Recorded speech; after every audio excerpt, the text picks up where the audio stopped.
Hey, what's up mga ka-videos PH? Party ni Daniel Padilla sa Tanawan na Batangas, dinaluhan ng pamilya at malapit na mga kaibigan.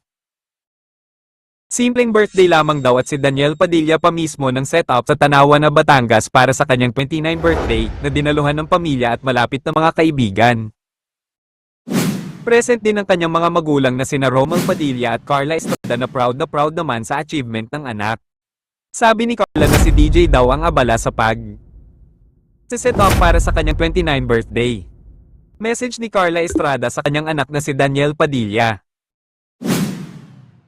Always happy and always proud, wish more projects, lahat ng pangarap mo, lahat ng gusto mong gawin ng wish kulang ay matupad ng matiwasay, I love you anak.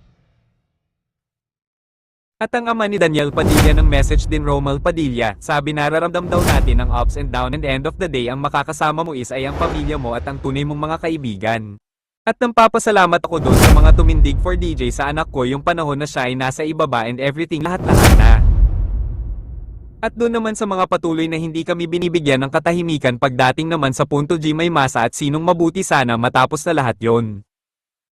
At planong maglabas ng bagong kanta si Daniel Padilla ngayong taon at kinakasa na rin ang pagbabalik niya sa concert stage. Dumalo din sa birthday bash sila blockbuster film director Cathy Garcia Sampana at May Cruz Aviar. Hindi naman ang bigay ng detalye ang dalawa kung may upcoming movie na SI Daniel Padilla.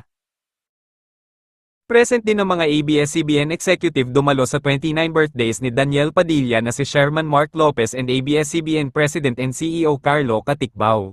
At sinurpresa din ang actor Daniel Padilla ng fireworks display bilang selebrasyon ng kaarawan at ika-15 taon sa industry. At yun lang po ang ating maiksing kwento. Maraming salamat po mga ka-videos PH.